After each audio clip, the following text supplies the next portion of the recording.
Hey there, I'm Sally, and I really want to open my own bakery. The problem is, I'm unsure if I should open a sole proprietorship, a partnership, or a corporation. To find out a little more about the advantages and disadvantages of each form of business ownership, I'm going to interview some local business owners. Come along with. Hey Dave, you've owned your fitness club for about 10 years now. I'm wondering if you can tell me a little bit about owning a sole proprietorship and some of the advantages and disadvantages. Sure, Sally, no problem. A sole proprietorship is usually owned and managed by one person.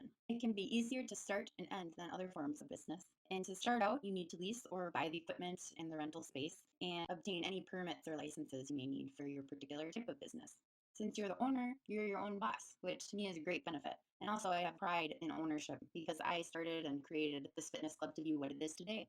I'm leaving a legacy as I feel like this is something I can pass along to my children.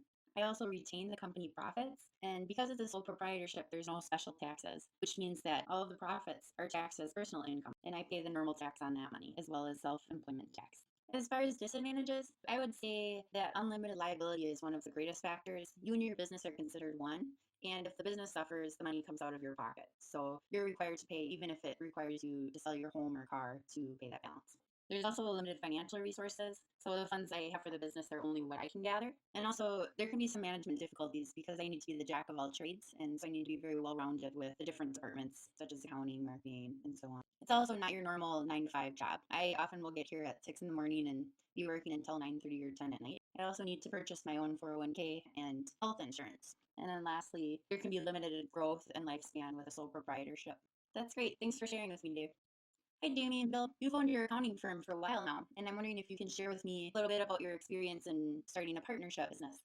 Well, I would say one of the advantages is that we can pool our financial resources and we can oftentimes get a larger loan or be able to raise more money. And we have complementary skills and knowledge. For example, Bill is great with marketing, whereas I'm more focused on the accounting. So together we make a good team in that way. And it's been found that partnerships have a greater chance of survival. And lastly, similar to sole proprietorships, profits are taxed as personal income. There's also unlimited liability, which is quite a disadvantage. So if one of us makes a mistake or one of us causes the business to struggle, we both pay for it.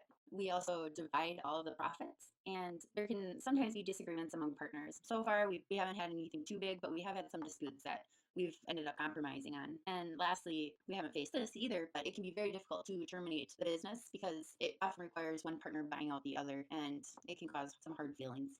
Great, thanks, Jamie and Bill. This is very helpful. Hi, Ted. You've owned this health insurance company for about 20 years now, and I know you started as a partnership, but now you've turned it into a corporation. I'm wondering if you could tell me some of the advantages and disadvantages. Sure, Sally. One of the advantages is that with a corporation, you have limited liability. As an owner, I'm only responsible for the losses up to the amount I invested. Fundraising becomes much easier as we're able to sell shares of stock to investors. We can raise a much greater amount of money. We also have a higher likelihood of obtaining a loan due to our size. Corporation also is considered to have perpetual life, as even if the owner passes away, the business still continues on. And changing ownership can be pretty easy, as all you need to do is to sell the stock to someone else so they become the majority shareholder. Since we're so large, we found that we're able to attract top talent, which can greatly affect the outcomes of our business and our success. There also is a distinct separation between owners and managers. The owners and stockholders elect a board of director, who in turn hires the officers of the corporation to oversee different policies and issues that the business faces. Great. How about disadvantages? Well, the initial cost is quite high when we decided we wanted to make a corporation. It required extensive paperwork, accountants, lawyers. We also need to be very transparent with how the business is doing and relay that information to the shareholders. We're taxed twice. And what this means is that the corporation pays tax on its income before it can distribute any of its dividends. And then the shareholders also pay tax on the dividends they receive. We also must file 2 tax returns, an individual one and also the corporate tax return. And you might notice I said size was an advantage, but it can also be a disadvantage. For example, a lot of companies, once they get to a certain size, can become inflexible and it can be difficult to implement change. So it's something we always need to be aware of. It can also be difficult to terminate the business once it gets quite large. Corporations can also face conflict between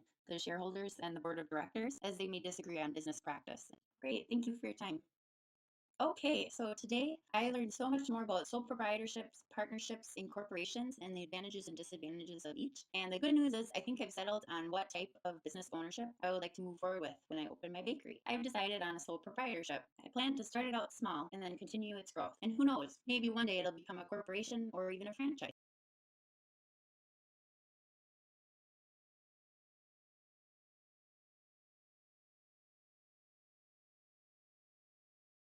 Created using Powtoon.